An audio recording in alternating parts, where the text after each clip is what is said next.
जय हिंद प्यारे छात्रों, एम्बिशन टारगेट स्टडी में आपका स्वागत है। मैं दिलीप सर और मैं इस वीडियो में आप लोगों को क्लास 10th हिंदी चैप्टर 1 श्रम विभाजन और जाति प्रथा का सारांश बताऊंगा। और यदि आप लोग चैनल पे नए हैं तो चैनल को सब्सक्राइब करिए और बेल आइकन को दबा दीजिए ताकि वीडियो का नोटिफिकेशन सबसे पहले आपको मिले, और वीडियो को भी शेयर कीजिए। और मैं आपको बता दूं, इस वीडियो को आप लोग अंत तक ज़रूर देखिए और विश्वास दिलाता हूं कि इस वीडियो को यदि आप लोग अंत तक देखते हैं तो आपको चैप्टर का प्रश्न उत्तर और ऑब्जेक्टिव याद करने में ज़्यादा परेशानी नहीं होगी।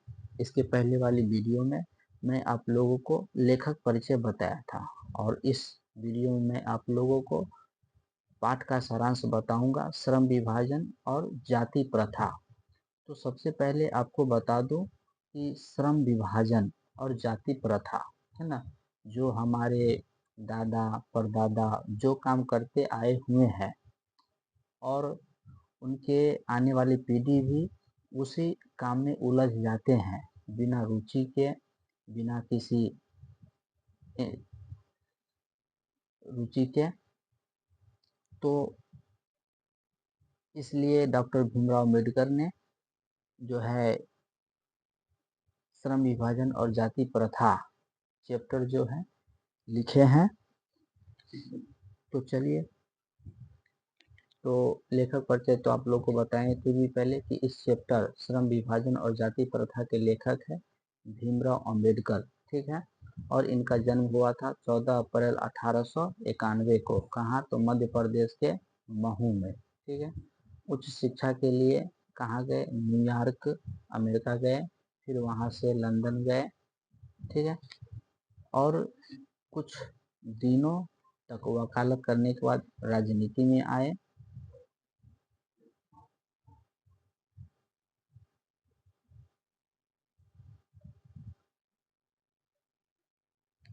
राजनीति में सक्रिय भूमिका निभाते हुए उन्होंने अछूतों, स्त्रियों तथा मजदूरों को मानवीय अधिकार तथा सम्मान दिलाने के लिए अथक प्रयास किए। तो उन्होंने देखा कि भारत में काफ़ी ज़्यादा छुआछूत, परेशानी, तो इन सब चीज़ों को दूर करने के लिए जब देश आज़ाद हो गया तो उन्होंने संविधान का निर्माण किया। ये आपको पता ही होगा। अब देखिए, उनका जो मृत्यु जो हो गया 6 दिसंबर 1956, इससे पहले वाली वीडियो में बताया था कि उनका जो है मृत्यु 6 दिसंबर 1956 को दिल्ली में हुआ था। और उनका जो प्रमुख रचना है the caste in India, their mechanism, genesis and development, who are Shudras, Buddha and his Dhamma. हाँ, इसके बाद और है आगे annihilation of caste, the untouchable, who are they आदि। तो इस प्रकार की इनकी प्रमुख रचनाएं हैं। ये तो हो गया लेखक से संबंधित परिचय, और इसके पहले वाली वीडियो में भी मैंने आप लोगों को बताया था। चलिए, अब हम लोग जो है पाठ का सारांश का जो है अध्ययन करेंगे। तो पाठ परिचय। प्रस्तुत पाठ श्रम विभाजन और जाति प्रथा लेखक के विख्यात भाषण एनाहिलेशन ऑफ कास्ट का अंश है। उनका जो डॉक्टर भीमराव अंबेडकर का जो एक प्रमुख भाषण है जिसका नाम है एनाहिलेशन ऑफ कास्ट, उसी के भाषण से ये चैप्टर का अंश लिया गया है। इस आलेख के माध्यम से लोगों में मानवीयता, सामाजिक सद्भावना, समरसता जैसे मानवीय गुणों का विकास करने का प्रयास किया गया है। और ये इस चैप्टर के माध्यम से ये बताने का प्रयास किया गया है कि जो ये छुआछूत है, ऊंच नीच की जो भावना है, स्त्रियों में जो शिक्षा है, ये सबको दूर किया जाए और सभी लोग भाईचारे की तरह रहें। जिस तरह दूध में जब हम पानी को मिला देते हैं तो पता ही नहीं चलता है कि दूध में पानी है कि पानी में दूध है, तो उसी तरह जो है उन्होंने संदेश दिया। अब आगे है, प्रस्तुत पाठ में लेखक महोदय ने जाति प्रथा के कारण समाज उत्पन्न रूढ़िवादिता एवं लोकतंत्र पर खतरा को चित्रित किया है। मतलब डॉक्टर भीमराव अंबेडकर ने बताया है कि इस तरह से यदि छुआछूत, ऊंच नीच की भावना, स्त्रियों में अशिक्षा, जाति प्रथा, ये सब यदि रहा तो यह देश हित के लिए अच्छा नहीं होगा और एक लोकतंत्र के लिए खतरा है। आज के वैज्ञानिक युग में भी जातिवाद के पोषकों की कमी नहीं है और उन्होंने कहा कि ये जो आधुनिकता का जो समय चल रहा है, इस समय में भी कि जो जातिवाद को मानने वाले लोगों की भी कमी नहीं है।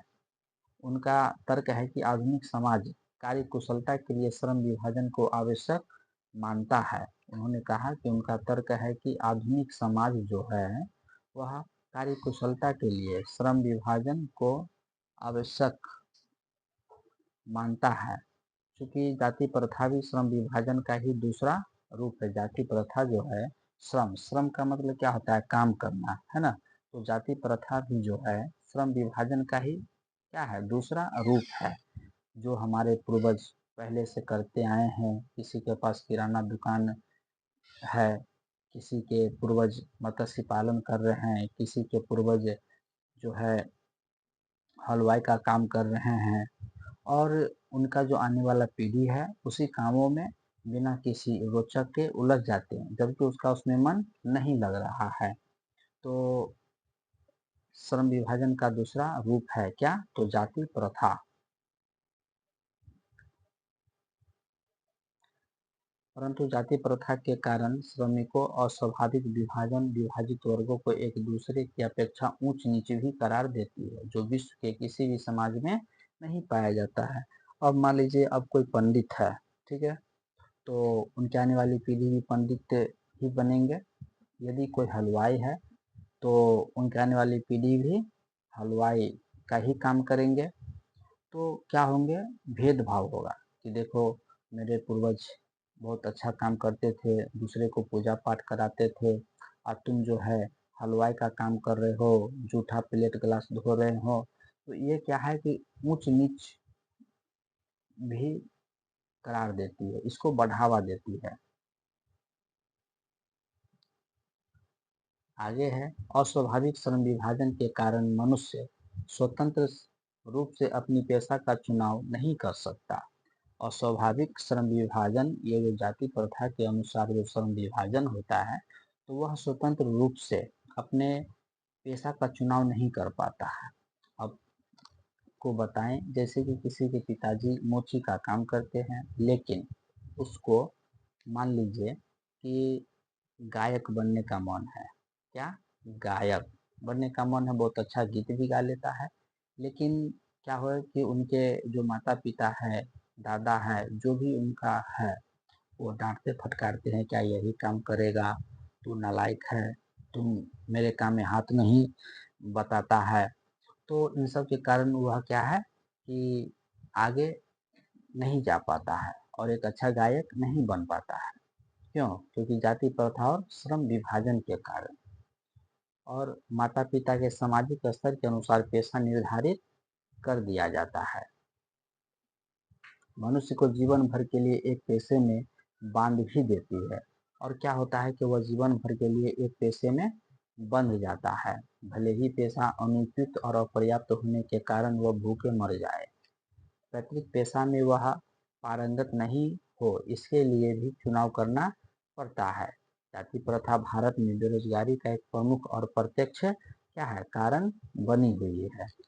तो इस जाति प्रथा और श्रम विभाजन के कारण क्या है कि बेरोजगारी का एक प्रमुख कारण है, क्योंकि आपको बताएं ही कि किसी के पूर्वज, किसी के दादा परदादा मत्स्य पालन कर रहे हैं, मछली का पालन कर रहे हैं, किसी के पूर्वज हलवाई का काम कर रहे हैं, किसी के दादा परदादा पिताजी किराना राशन का काम कर रहे हैं, किसी के पूर्वज मोची का काम कर रहे हैं, किसी के पूर्वज हजामती का काम कर रहे हैं।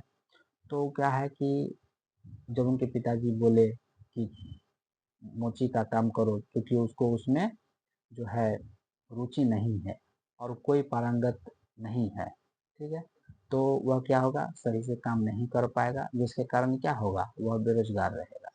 तो इसके कारण जो है बेरोजगारी का प्रमुख कारण जो है बन जाता है। उसके बाद आगे है कि इस प्रकार हम देखते हैं कि श्रम विभाजन की दृष्टि से भी जाति प्रथा गंभीर दोषों से युक्त है।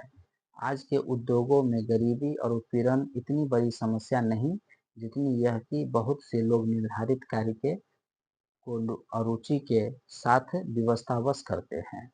लेखक कह रहे हैं कि आज के युग में आर्थिक और गरीबी से भी जो बड़ी यदि समस्या है, तो वह भारत में क्या है, जाति प्रथा और श्रम विभाजन। कि उस काम में रुचि है नहीं और जबरदस्ती उसे जो है उस काम में लगाया जाता है, जबकि उस काम में उसको कोई रुचि नहीं है। उसके बाद आगे लेखक कह रहे हैं कि ऐसी परिस्थिति में स्वभावतः मनुष्य को दुर्भावना से ग्रस्त रहकर टालू काम करने और कम काम करने के लिए प्रेरित करती है। अब किसी को दाढ़ी मूछ बनाने नहीं आता है और ओकरा पिताजी बोल दिए कि जाओ दाढ़ी मूछ बनाओ, तो बताइए उसको आता ही नहीं है, मन ही नहीं लग रहा है, तो दाढ़ी बनाएगा क्या, है ना। जहाँ तक उस वो ग्राहक को नुकसान ही पहुँचा देगा, है ना। तो सही से काम भी नहीं करेगा और कम काम करेगा और ग्राहक को भी खराब कर देगा। उसके बाद आगे है, आर्थिक पहलू से भी जाति प्रथा हानिकारक प्रथा है। उसके बाद लेखक आगे कह रहे हैं कि लेखक की दृष्टि में आदर्श समाज स्वतंत्रता, समता, भ्रातृत्व पर आधारित होगा। लेखक की दृष्टि में आदर्श समाज स्वतंत्रता, समता, समान स्वतंत्रता, हर चीज से कोई भी काम करने के लिए भ्रातृत्व मिलजुल करके पर आधारित होगा। आने वाला जो समाज जो होगा, यदि आधुनिक तरीके से वे जी रहे हैं, काम को स्वतंत्र रूप से कर रहे हैं, तो एक अच्छा भाईचारा होगा लोगों के बीच।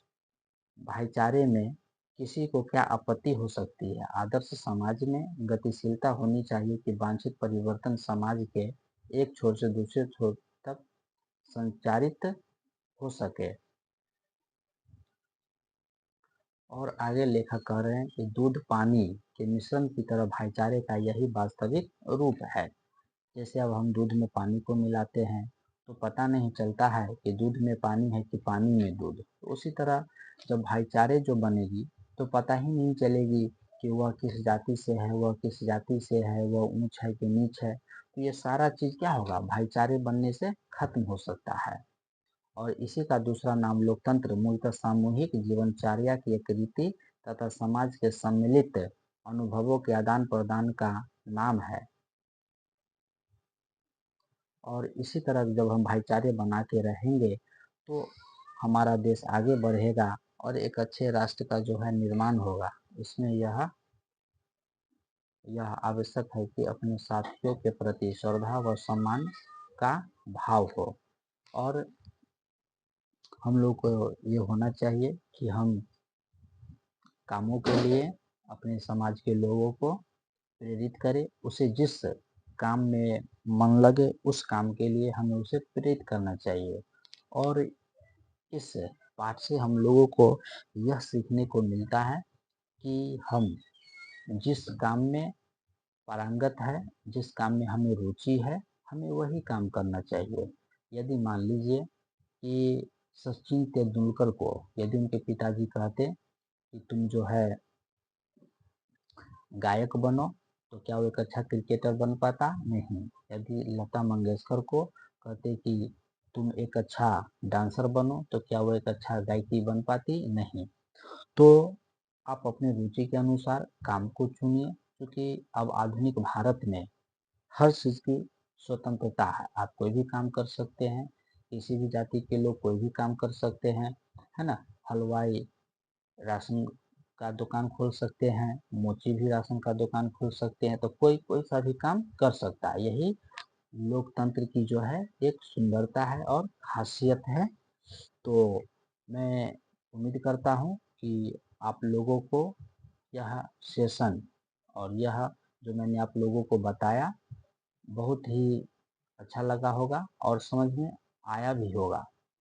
और आपको यह वीडियो कैसा लगा कमेंट कर आप लोग ज़रूर बताएं, और वीडियो को आप लोग ज़रूर जो है शेयर करिए, और इसी से हमें प्रेरणा मिलती है कि और अच्छे अच्छे कंटेंट मैं आप लोगों के लिए लाऊं। और नेक्स्ट वीडियो में मैं आप लोगों के लिए लाऊंगा ऑब्जेक्टिव, और वो मैं लाइव ऑब्जेक्टिव कराऊंगा। तो आप लोग जो है तैयार रहिएगा, नोटिफिकेशन में डाल दूंगा कल, ठीक है। उसके बाद जो है आप लोग जो है उम्मीद करते हैं कि आप लोग समझ गए होंगे। तो जय हिंद, जय बिहार, जय बिहार के छात्रों।